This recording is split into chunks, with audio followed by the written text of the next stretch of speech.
Guys, welcome back to another episode of the podcast. I know that we haven't recorded, we haven't been as active as I would have wanted to, but again, if you are tuning in, make sure you guys hit that like button, subscribe. We do have a lot of new guests coming in this year that hopefully you guys are entertained by, informed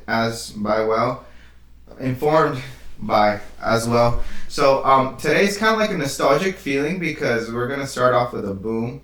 I know this individual from middle school. We used to go to middle school together, and it's always fun to see how people from, I guess they used to know what they do now, how they grow up to be, what professions they kind of evolve into.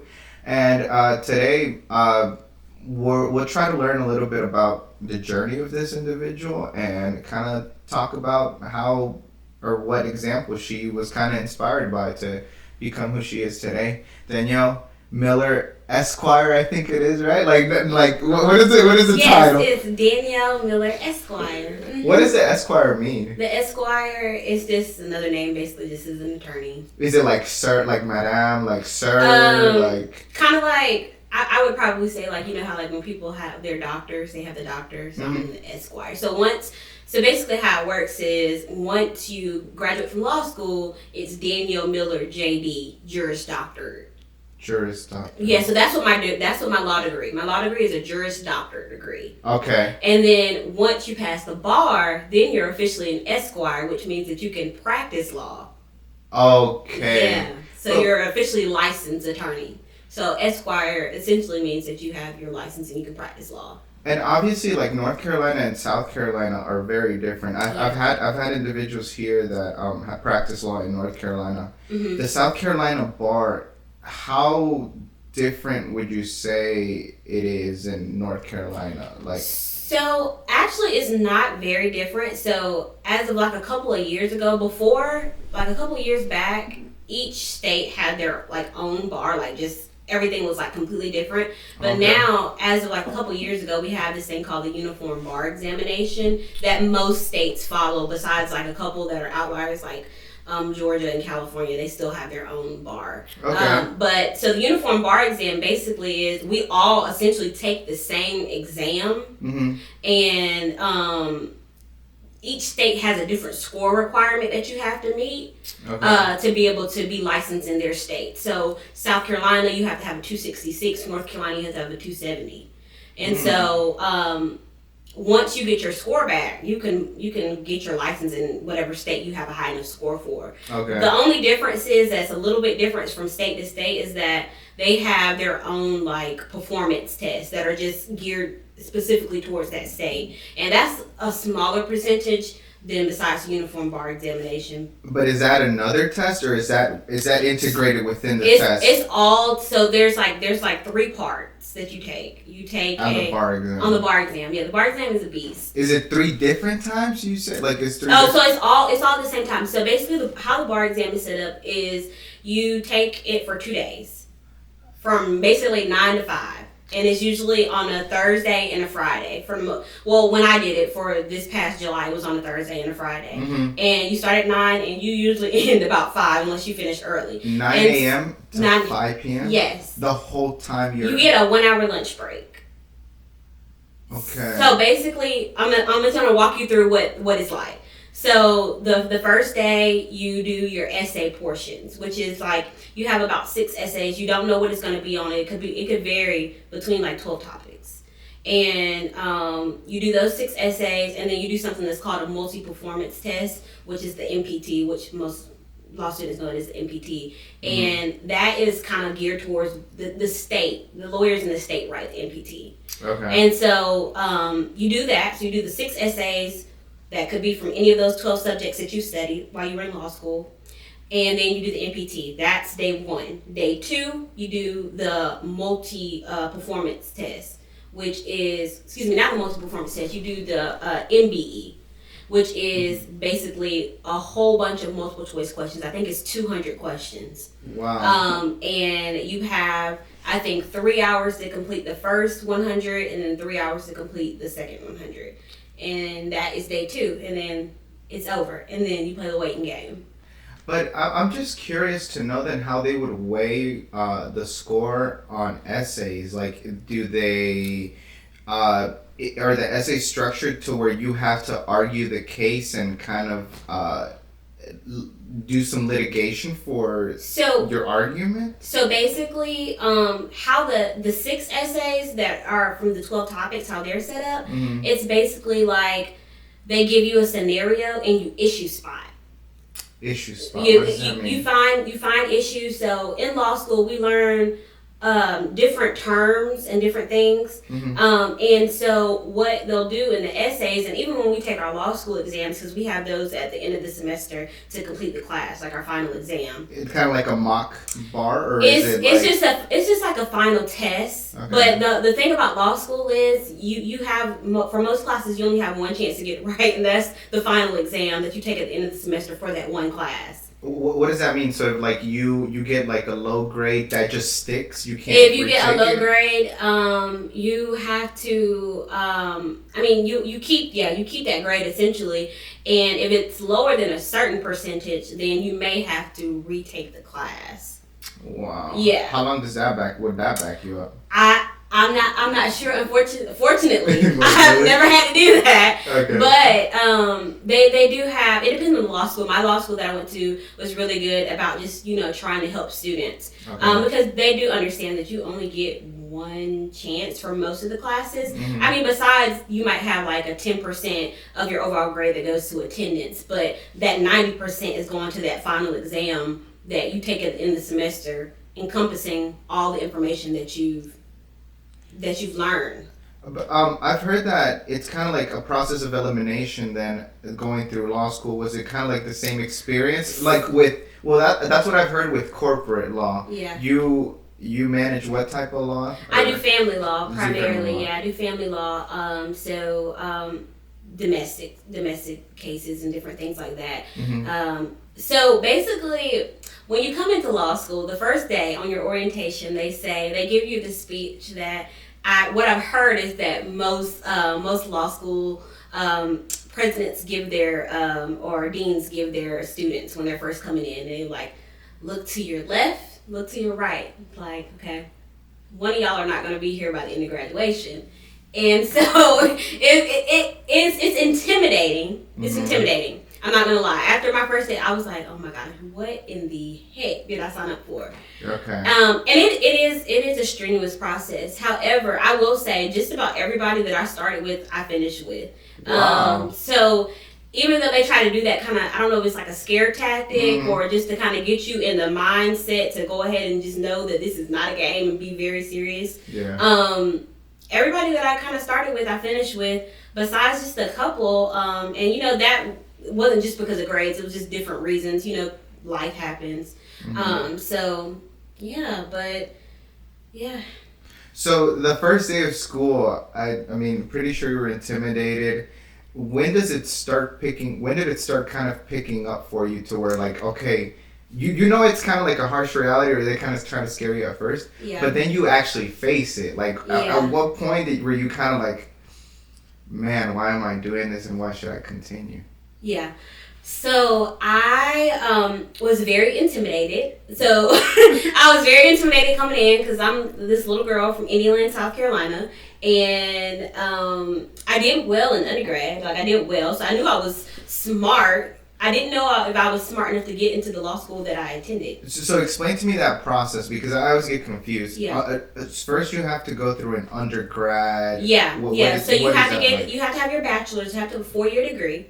And so in anything or in anything, it doesn't have to be. And I think that's a big misconception. Okay. A lot of people think that you have to have a political science degree or a criminal justice degree to go be able to get into law school. And I thought the same thing. I always knew that I wanted to be a lawyer, so I was on the law track. But when I started going on my college tours, my senior and junior year of high school, I went to Wingate University and I sat in with this professor who's a political science professor.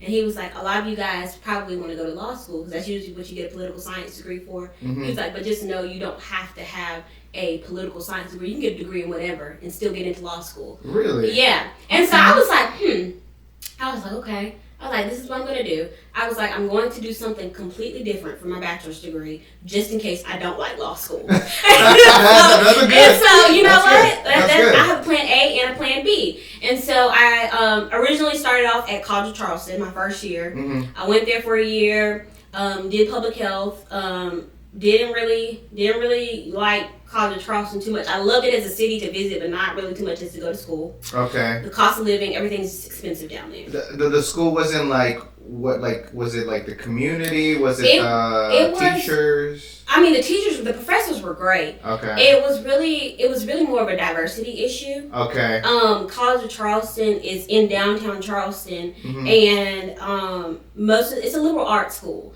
Most of the students that go there are not people of color, and so we only had a very small amount of people of color. And this was the time when Donald Trump had got elected. I went to College of Charleston right as Donald Trump got elected, and with that came so many other just racial tensions. It's crazy how cultural movements, like, kind of, the seed is like, if someone inspires them, it changes like the masses. Yeah. It was so many racial tensions, because he had just got elected, and just a couple months before that, we had the tragic shooting of the Emmanuel 9 at the church, and that was about 5 or 6 minutes away from my dorm. Wow. And so, with Dylan Roof coming in and shooting up the church, and after that happened, I was like, oh my God, like I gotta move in the next month. And then a couple months after that, Donald Trump gets elected, and it's just racial tension so bad in Charleston, especially in downtown Charleston. Yeah. I remember vividly, like, me and my friends, we were walking back from, I think, the CAF to go back. We would walk our friends to their dorms because we didn't want to, like, we were females, we wanted to walk together. Yes. And walking down the street and getting called racial slurs. Really? At nighttime, walking down the street. But it's crazy that I guess we kind of overlook those moments, like, or people aren't brave enough to, like, really come up to you, like, face to face, but they'll say it whenever it's like dark or whenever they feel like they can intimidate you better. And right.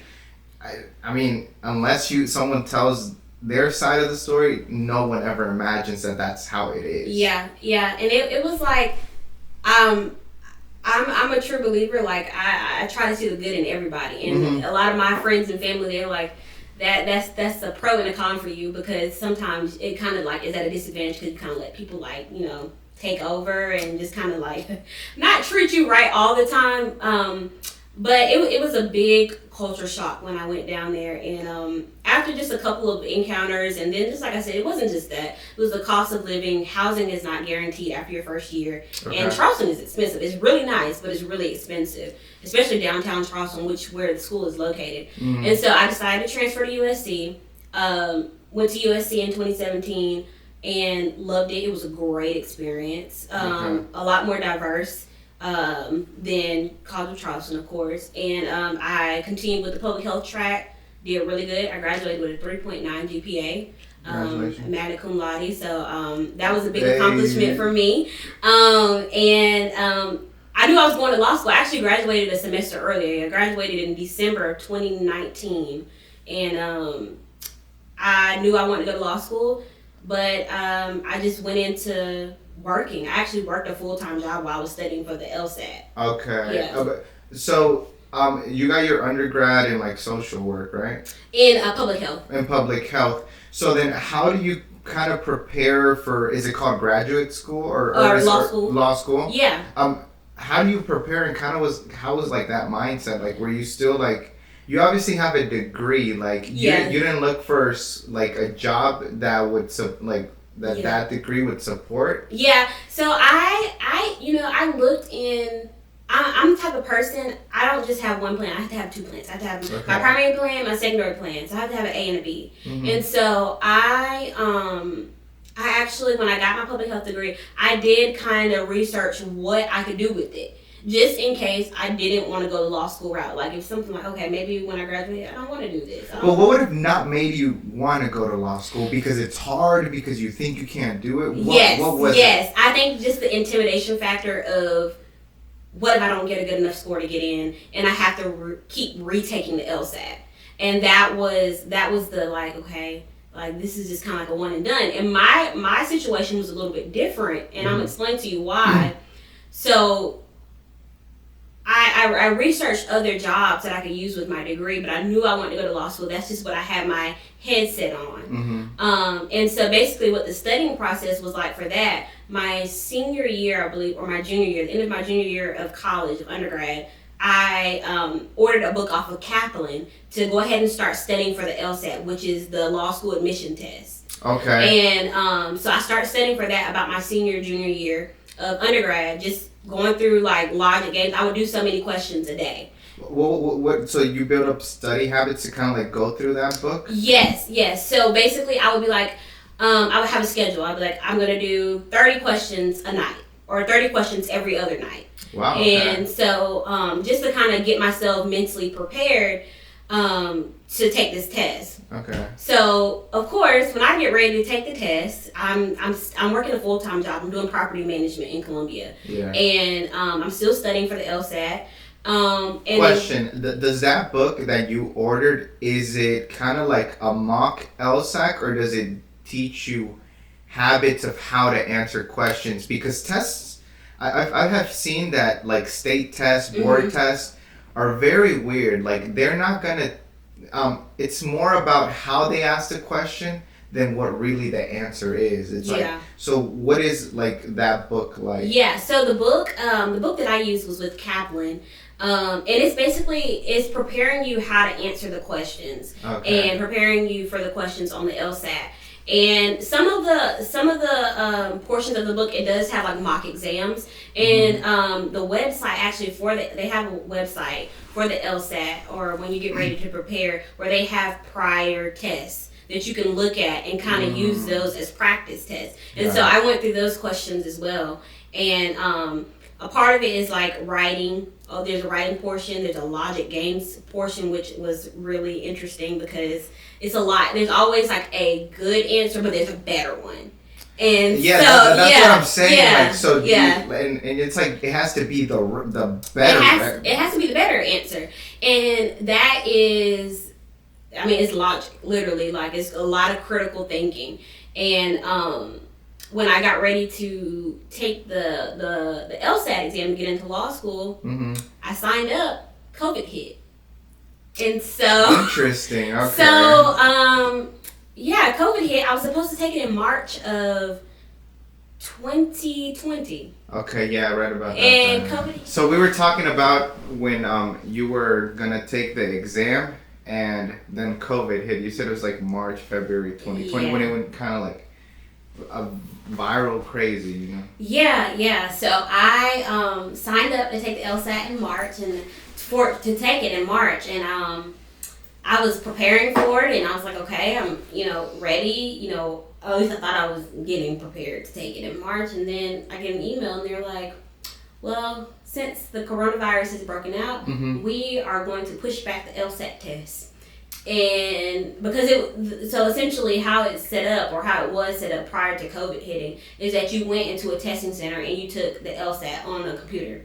And so, or some people said they took it on tablets. I don't know, because I ended up essentially taking mine at home. And so, so they're like, it's getting pushed back. So I'm like, okay. So they're like, going to push back to April. So it gets pushed back to April. Then I get an email in April, and it was like, we're pushing it back to May. Wow. And instead of coming into a testing center, we're actually going to do the LSAT from home. You're going to take it from home. Okay. And so I was the first class of people to take the LSAT at home. And that was ever. Yeah, because this is the first time they did it, and they had to kind of be strategic with how they were doing it, and improvise essentially, because you couldn't have a group of people in a room because the COVID virus is spreading so rampantly. And at this point, we didn't know exactly what was going on and what the effects were of COVID. Yeah. So exactly. I took the LSAT at home. And basically how that was is that I literally just sat up in my little apartment room and sat at my desk, and then I had a testing monitor who came on the camera, and he made me show him all of my room. And then after that, the test started, and I took the LSAT. Did everyone take it as a group? So it was like 30 screens and there was one monitor, or did you have one monitor just for yourself? I had my laptop. It was just me in my room, and I had my laptop. Everybody took it at their own house. Okay. And the testing proctor would come on, and he would make sure you didn't have anything in the room. Yeah. And then you just did the test. It was like a at-home test, but it was the LSAT. Did you think that you were gonna pass it on the first time? Like, were you very nervous while you were taking it? I was nervous, so nervous. I actually, when I finished, I lived in an apartment complex. It was a student housing apartment complex. And I just remember when I finished, and I was like, first I was exhausted because it was just like a long process. Yeah. And then, so I remember I went and took a walk, and I saw my friends, and I was like, yeah. I was talking to my friends, and I was like, I think I'm going to have to take it again. I was like, I think I'm going to have to take it again. And I was like, I just don't know how I feel about that. Like, one, I'm nervous because I'm taking it at home. Even though it made me feel more comfortable in a way, I still was nervous because it's just like, it's just overwhelming taking this test because this determines if I'm going to get into law school or not, essentially, depending on the score. So basically, you get a score. Yeah. And certain schools have certain scores. They have like a median score that they're usually looking for, but they will, take, of course, people above the median, and they will at times take people below the median. And so that was a waiting process. I think I waited like a month and a half before I got my score back. Wow, you must have been like... Yeah, it's just like, oh my gosh. And what would it have discouraged you not passing? Oh, well, you haven't even told me. Did you pass it on the first time? So technically I got a high enough score to get into the school that I wanted to get into, and we'll get into that of course in a minute. But you said if I didn't pass, would I have been discouraged? Yeah, would you have been discouraged? How set were you on becoming a lawyer that would you have failed more than 3 times and still wanted to become a lawyer? I'm a very ambitious person, so Okay. I honestly don't know. Now 3, I'm like, maybe God is telling me you need to choose another route. This is not the route that I have for you. Okay. This is not the route that I have for you. I think if I wouldn't have gotten the score to get into any of the law schools that I wanted to get into, I probably would have tried it again, but I would have definitely started looking to other outlets of how I could use my bachelor's degree. Okay. Because I definitely did look into, just as a backup if I didn't want to do this, looking into getting my master's in public health and just doing something with that. But I got a decent score. It wasn't even great. It wasn't great, but it was good enough to get into the school that I wanted to get into. So like I said, there's like a score range that most schools use. Like, you need to have this score range to get into this school, or to have a good possibility or likelihood to get into this school. And so when I first, when I was looking into law schools, my dream law school to go to was North Carolina Central University in Durham. Okay. It's a HBCU law school. HBCU, what does that mean? Historically Black College and University. So, Sorry, I asked, like, I never went to college, and like sometimes whenever abbreviated terms, what does that mean? Yeah. And, like, so HBCU, Historically Black College and University.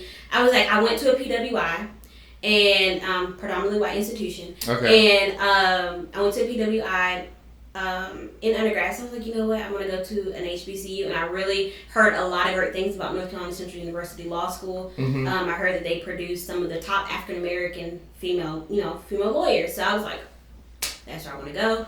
And we'll get into it later, but like, I just want to see how kind of like male, female. Yeah. It's interesting too. Yeah. I was like, that's where I want to go, and I got a score, and I was like, okay. I was like, I can get into that school with this score. I was like, because I graduated with a high enough GPA. I almost had a 4.0 in undergrad, and I was like, I think I have a good enough score to get into this school. And so I immediately applied. To North Carolina Central, and I get in a week later. Really? I get in like a week or two later, and I was like, okay, this is where I'm going.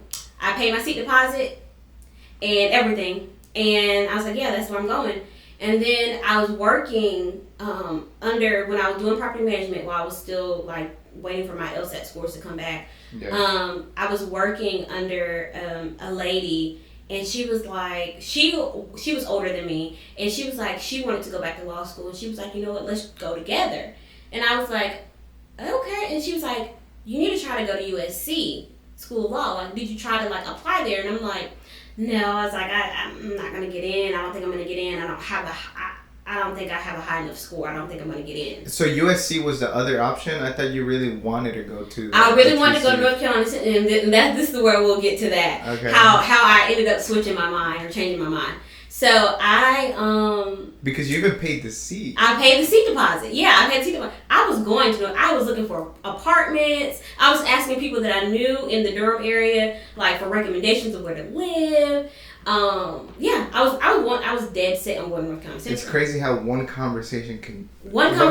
Yeah. And so she's like, so have you tried to apply to USC School of Law? And I was like, no. I was like, I don't think I'll get in. I was like, I just don't want to waste my time or waste money, because essentially you have to pay money to apply to law school, and it's like a couple $100. Really? And so so like just the application. Just process? the application process. Okay. And so I was like,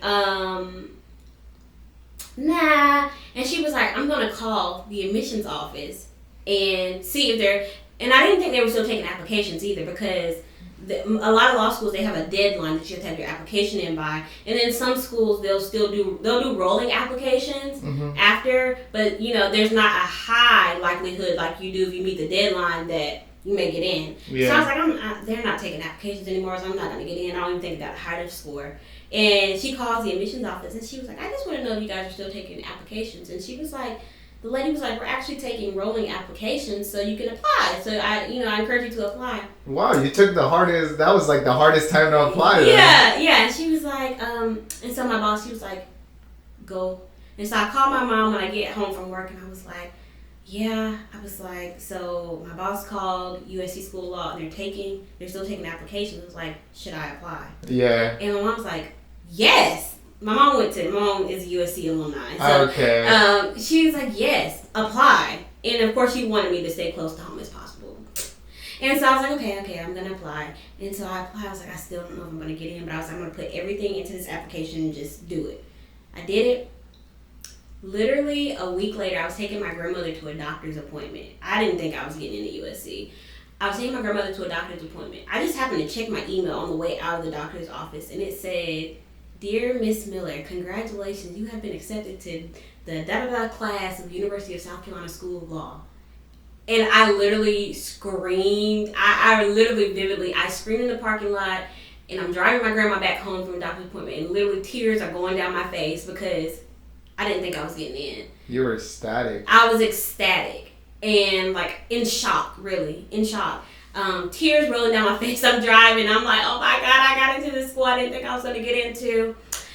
And then I'm thinking like, oh gosh, I already paid a seat deposit at North Carolina Central. So I was like, they're both really great schools, and there's pros to going to both of them. Yeah. And I was just like, I need to figure out what I'm going to do.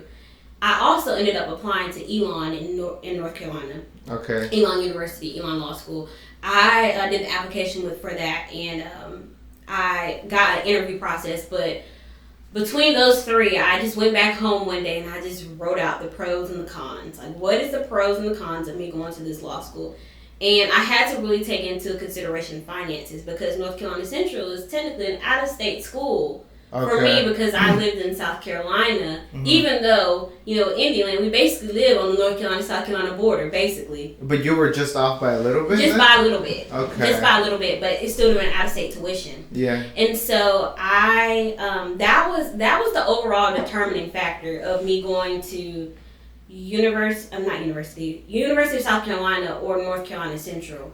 I just went ahead and kind of X Elon out, because I was like, I got these two already, so I'm just gonna stick with these two. And so I was like, okay. I was looking at the finances, and I was looking at out-of-state tuition to the in-state tuition, and I was like, I don't know. And I was like, after I just kind of like did some calculations, I was like, okay, I think that my better bet is to stay where I'm at. I'm already, established in Columbia because I was living there already. I went to undergrad there. I have a community support there. It's still only an hour and a half away from home, and it's significantly cheaper for me because I would be an out-of-state student at North Carolina Central to go and stay at USC. Okay. And so that's ultimately what ended up happening, and I just kind of let them keep the seat deposit. I mean, it was non-refundable, so. Okay.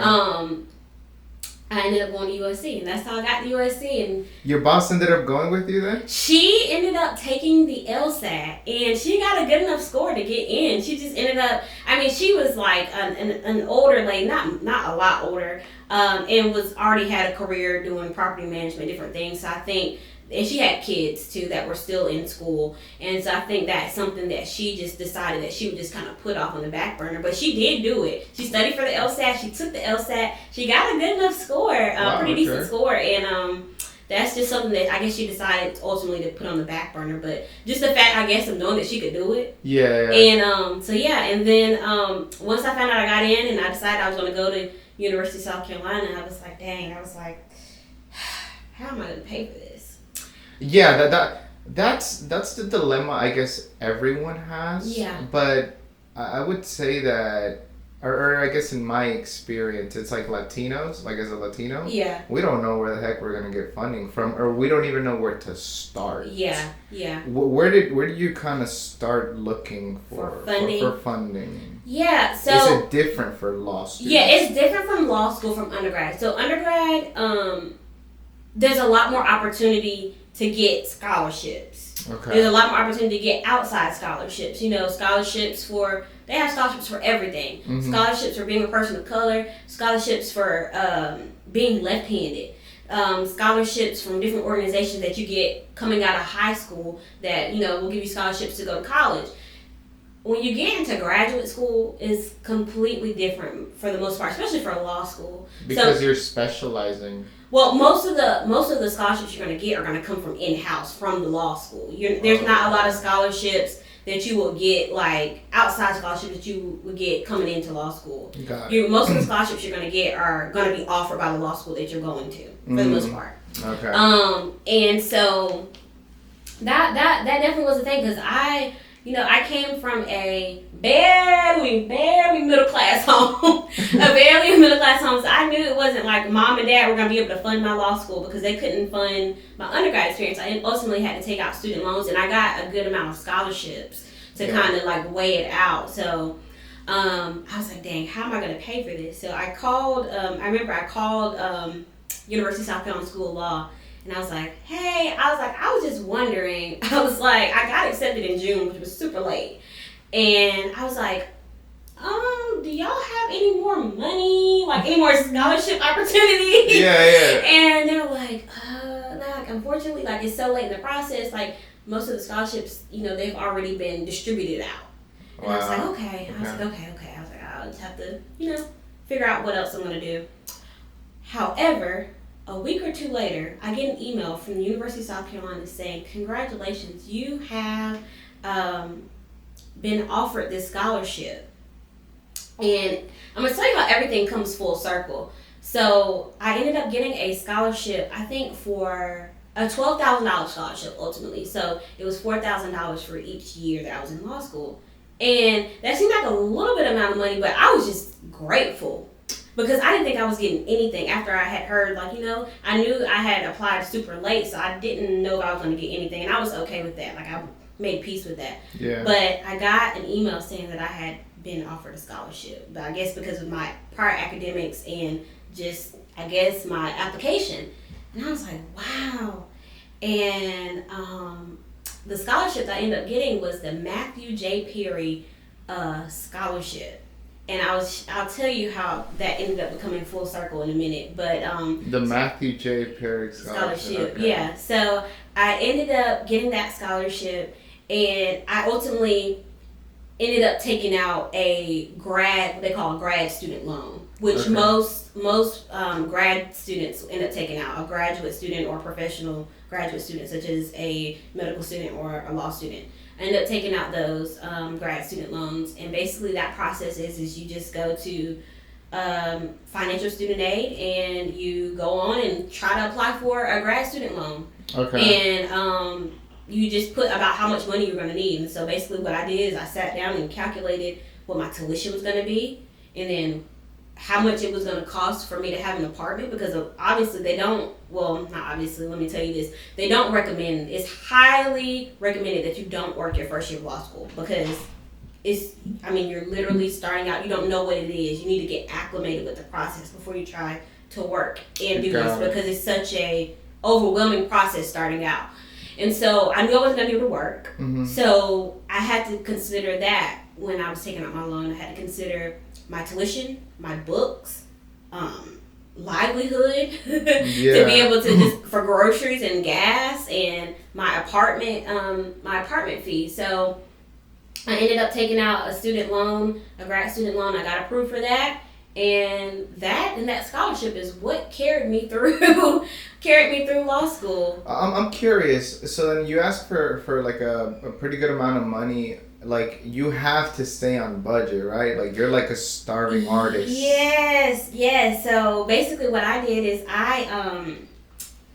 it's hard. It's hard, especially that first year, because you really can't work. You don't have any other finances coming any other way. And like I said, I came from a barely middle class family, and I was fortunate to have the things that we had, but I knew my mom and dad could not fund me like some other students maybe in law school that had parents that were lawyers, or were different of the upper echelon. So I was like, oh my gosh, I'm really gonna have to be on a strict and tight budget.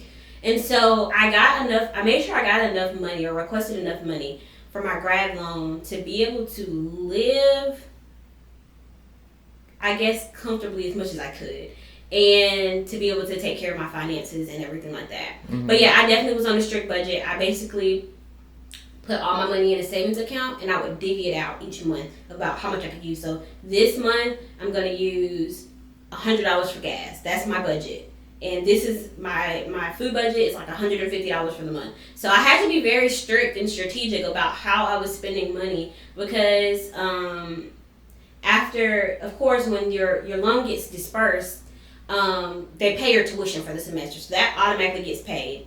Okay. That automatically gets paid, and then you get the remaining amount in your refund check, and that is what you use for the rest of the semester to live, to pay for your apartment, to pay for your groceries, to pay for your gas, to pay for your livelihood, to just kind of move, and to pay for your books. And books, let me tell you, law school books are completely different from books from undergrad. Okay, how come? The price. The price of law school books are super expensive. Of course they have options where you can rent.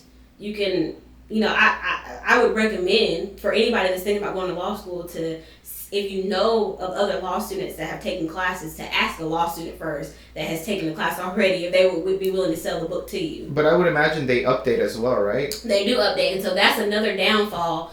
Because if they update it, then you're going to have to buy the newest version most of the time. Some professors will let you use an older version, but the older version might not have all of the cases that the professor's going to go over. So got it. A lot of times you end up having to buy the version that the professor's using. So the law school books can be expensive. I think the most expensive book that I've had was about $300, and that's just for one book. And mind you, when you take law school classes, to be considered a full-time student, you have to have at least 12 credit hours. So that's about 4 classes.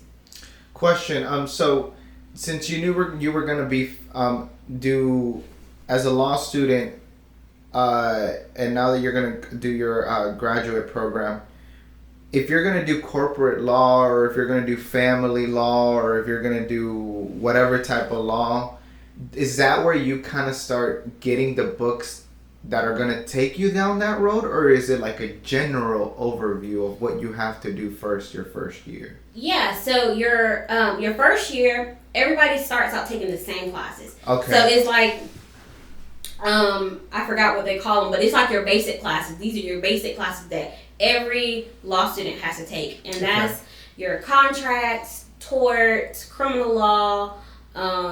What else am I missing?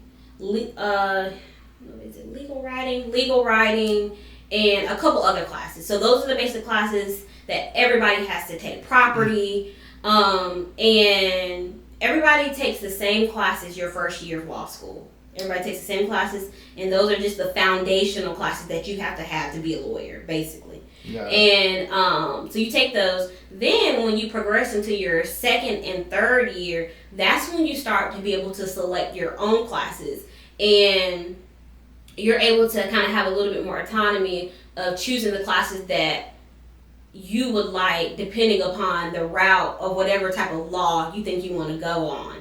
But there's still for law schools, there's still a certain requirement that you have to have. You have to have so many classes for different, so they give us basically like brackets of different things that we have to complete to be able to graduate. And so, of course, everybody starts out taking those generic classes such as contracts, torts, property, your first year. And in your second year, you have more autonomy in choosing your classes, but you still have to have a certain amount of classes for certain different areas to be able to graduate. So for like, I guess, family, like divorce, all that type of law, so is it more like, what type of program did you kind of follow? So basically there's no like set program for family law or just really any particular law. I guess some areas of law they did have more classes geared towards specifically that. I did take family law as a class in law school. I think I took it my 2L year, and which is my second year of law school. And I really enjoyed it. And did pretty well in the class. And I was like, okay, so I think this is what I want to do. Yeah. And then my third year of law school, my 3L year, I was enrolled in a clinic, which basically I was a student attorney. So and it was called the Juvenile Justice Clinic. Is that something you did the second year, third year? So the Juvenile Justice Clinic, I did it my third year. And is that because you have to do like internships and stuff like that? So basically, for you to develop. So basically, yeah. So you have to be able to apply for a clinic.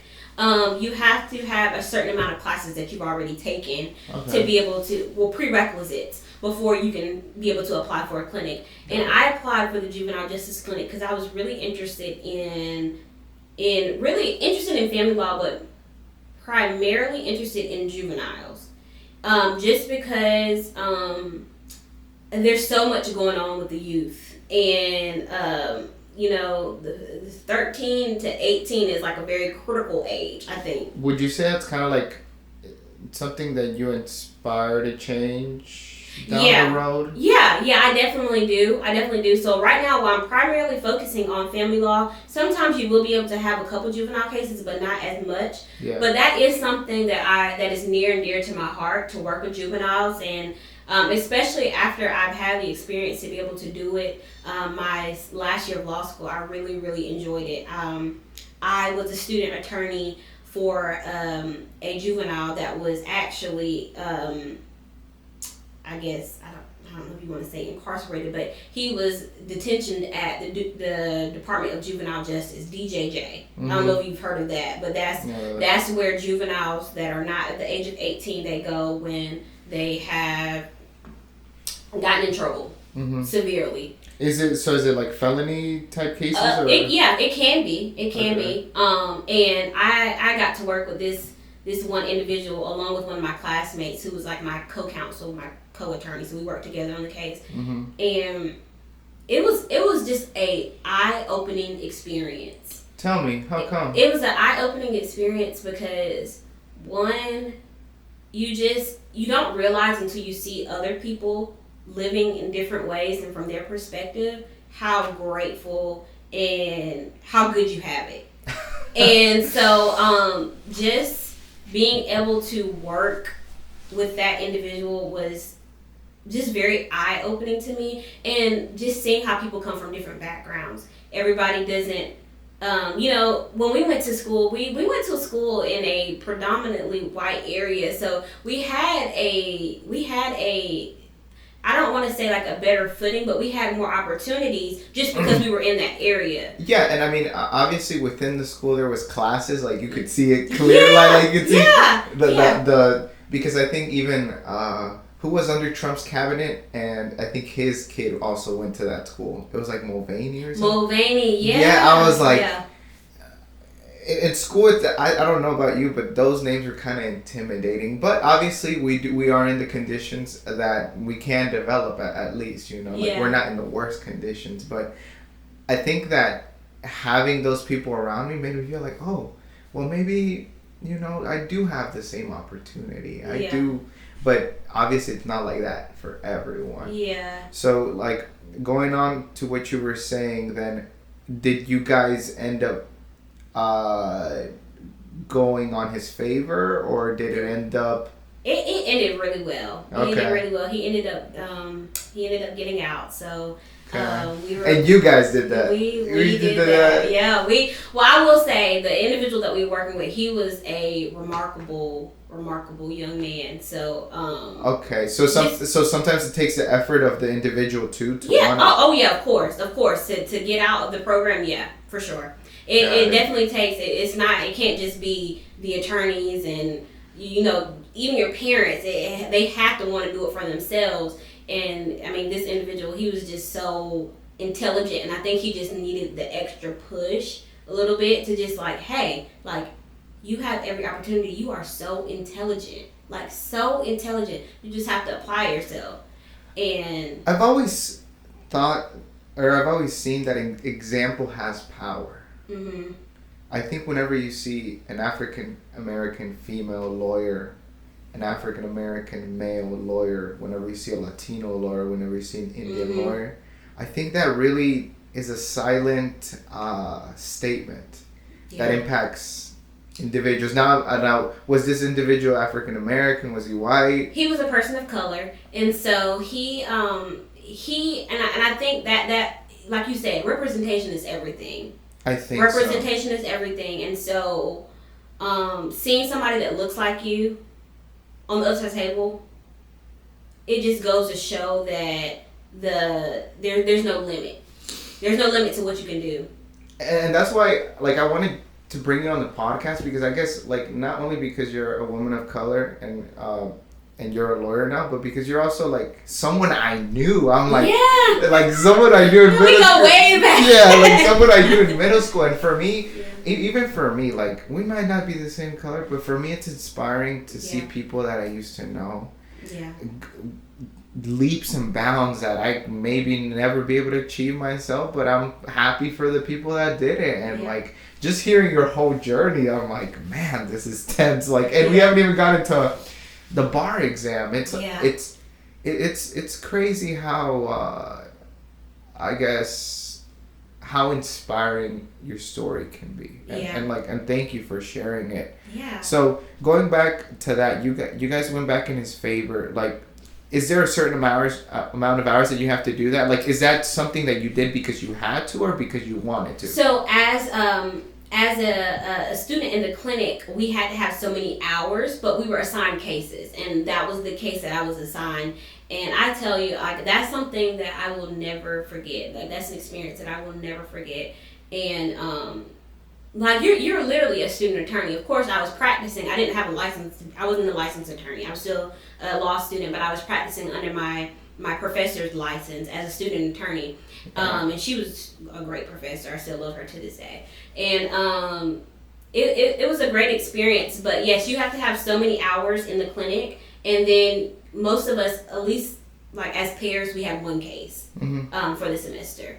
And so that was a great experience though. I would definitely recommend any law student that is in law school to do a clinic.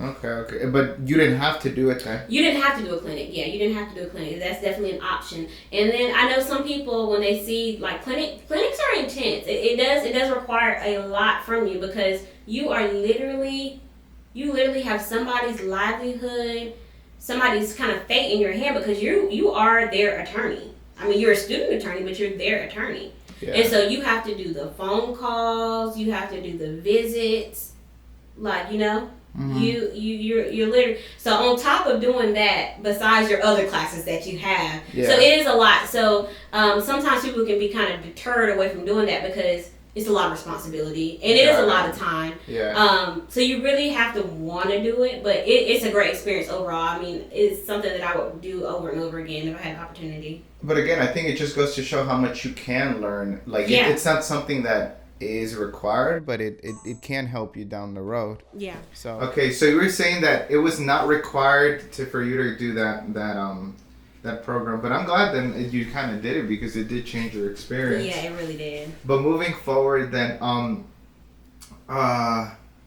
so the last year of law school, did they just prepare you for the bar exam? Or what is it like? So basically, your last year of law school, you are preparing to take the bar, but the classes, you're still just taking your classes. You're taking classes as you choose them, just to make sure you get your graduation requirements. Mm-hmm. And so, but once you get to about your second semester, you're starting. You know the bar's coming up, and that's a process. And so you have to start. I think the end of your first semester, beginning of the second semester, you start doing your bar application, which is a strenuous process in itself because they want to know everything about you. And so really, so it's like a background check? It's a background check. It's a background check on since you've basically been alive.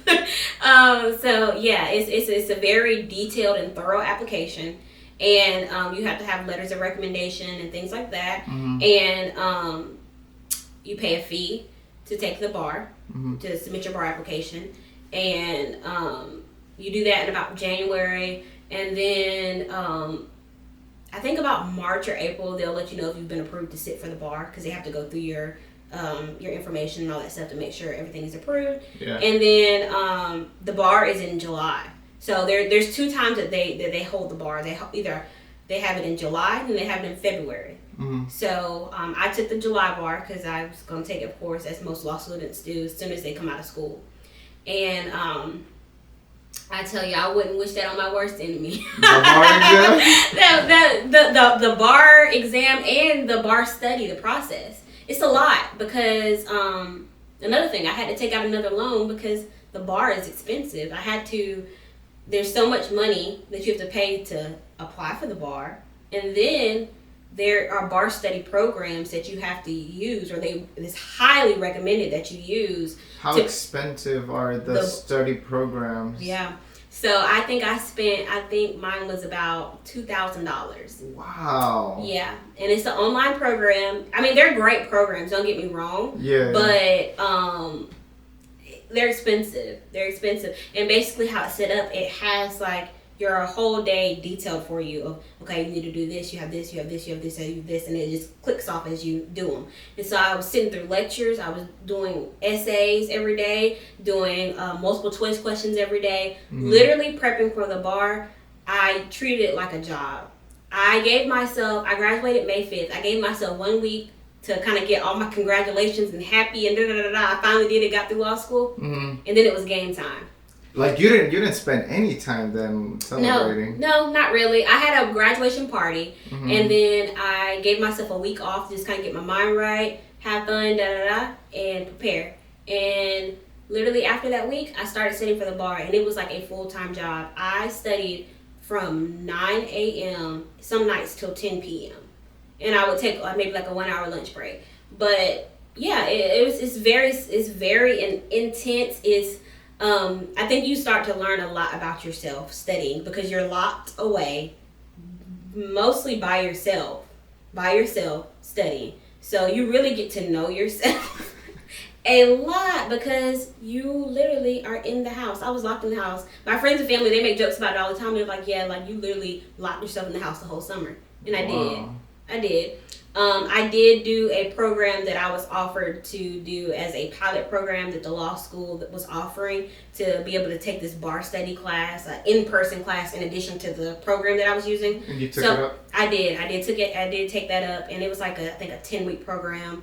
And I was able to go in and sit with some other law students, and we went through questions and stuff with the professor, which I think was ultimately helpful. Now, when I was doing it, I was like, oh my God, I gotta go to this class every day, and then I got to come back and get back online to do more stuff. Yeah. So it was like it was very time consuming and strenuous at the time. But I think, I mean, obviously, you see me here today as an attorney with Esquire behind my name. No.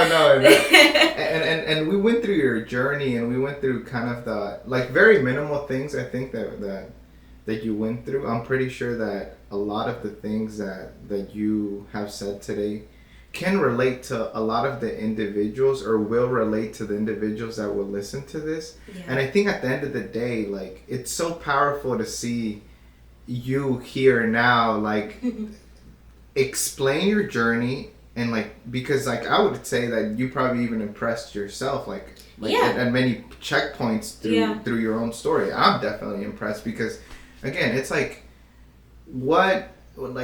you're setting the example for the next generation. Mm-hmm. And honestly, I think that there is a lot of power to that, not just because you're a lawyer, but because you went through it, you did it. And if anyone ever comes to you, like, asks you a question, you went through the experience, so you can tell them what it was like and what it felt. Yeah. So after you finished the bar, or passed the bar, because we kind of went through that, did you take up a job immediately? So I my second semester of my last year of law school, I will say, is very, I will say in a way, it's a lot of pressure. It's a lot of pressure because you see your peers doing things, and so you feel like you have to be at that same rate of making sure that you're doing it at the same speed that they're doing. So I'll say that I kind of felt the pressure that I needed to have a job, and it's kind of like a thing. You need to have a job before you graduate, because everybody's getting on LinkedIn announcing, upon graduation, I will be working at so-and-so and so-and-so. So I'm like, okay, like I'm feeling the pressure that I need to be able to have something down. So as soon as I finish the bar, I'll have a job too. Yeah. And that's not what I've learned, and this has been a great learning process for me personally, is that it doesn't have to go that way. Everybody has their own route. You can most certainly not have a job locked down before you graduate. Okay. I mean, is it great to have one before? Yeah, because you can plan better. You have more time to plan, and I'm definitely a planner. I ultimately got hired for a position to be a family law attorney right out of law school once I finished the bar. And so basically what it was going to look like is that I was going to be technically a law clerk until I found out if I passed the bar. Once I found out I passed the bar, I would transition into associate attorney at that firm and practice family law. And maybe we'll have another episode where we kind of discuss kind of like what you went through, because obviously, like, you had practice for a month. Congratulations on passing your bar exam. Like, I kind of got stressed throughout the conversation. I was like, yeah, it is definitely not for the weak. Because it goes through tears. There was, let me tell you, I'm sitting here smiling today, but it's draining on your mental health. So if I had to tell anybody that is interested in going to law school or thinking about getting into the legal profession to ultimately become a lawyer, just make sure it's something that you want, because it's a commitment. But did you want it for the right reasons? Because throughout this conversation, I think I learned that you were really, I guess, inspired for some reason. Yeah. But what is that inspiration? Essentially, like, if you were to ask yourself that, like, why did I really want to do it? What would have it been? Because I think that consistency can take you so far, but you have to have, again, like, I think that something's heartfelt for you. Yeah, you have to want it. Just being an ambitious person is good, but it's not enough, because there's gonna be plenty of nights. I mean, there was plenty of nights I was sitting, I'm like, is this something that I really want to do? Like, is this what I want to do? Like I said, I've always known that I wanted to help people. Like, I've always known I wanted to help people. I come from a background of professionals. Like I said, my mom, my brother, my sister-in-law, they're all therapists, they're counselors. I knew I didn't want to do that. But I wanted to do something very similar, and I've always had a passion since I was like in kindergarten, advocating for people that either didn't know how to advocate for themselves or couldn't advocate for themselves. Yeah. And so I just think about my family. Like I said, like I grew up in a barely middle class home, and majority of my other family members are in the lower class and work blue collar jobs, and some of them don't have jobs, and they've went through different things. And I'm the first lawyer in my family. I'm the first person to have a professional degree in my family. Wow. And so what does that essentially Yeah. mean to you? Or like, Yeah. do you have smaller relatives, like younger relatives? I do. I have a little brother, and then I have a plethora of little cousins. And so it means a lot. And when I graduated undergrad and then when I graduated law school, my quote on all my Instagram captions is that I am my ancestors' wildest dreams. Because I know that my ancestors could have never imagined in a million years that their great granddaughter would become an attorney.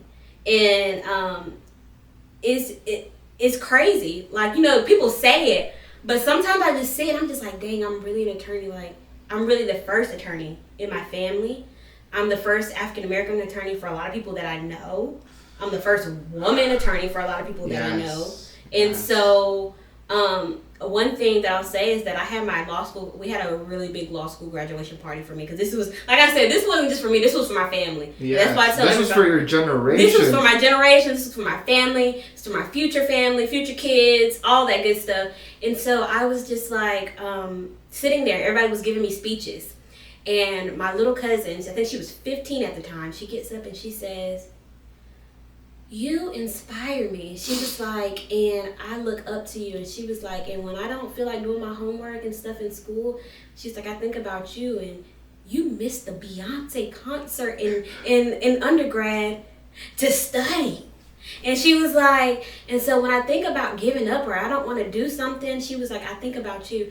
And literally tears just start rolling down my face. Oh my gosh. Yeah, so I'm just like, oh my gosh, like people, they always say people are looking up to you, but until when you hear people actually say it, and that's another thing, you have to be careful and be mindful about everything that you do because there's somebody watching. Yeah. I can only imagine. Yeah. And to end the episode, what was I gonna ask you? It definitely is inspiring to watch your story. I'm glad you came on and really shared it with us. Is there anything, to end the show, is there anything you would like to say before we cut off? To your younger self, what would you say to your younger self? To my younger self, oh wow, we did it. We did it. All the nights of self-doubt and imposter syndrome and everything can't compare to the joy that I have now, knowing that I have Esquire behind my name, and everything that I went through got me to where I'm at. Danielle, really, congratulations. I feel proud of you because, like, I saw you whenever you were in middle school. I never thought you wanted to become a lawyer, but again, like, props to you. Like, thank you for sharing your journey. And I hope to have this conversation maybe in a year to see kind of how what law I guess practicing law would teach you. And thank you again for coming on. And we'll cut it off there, I think. Yeah, thanks for having me. Thank you. Mm-hmm.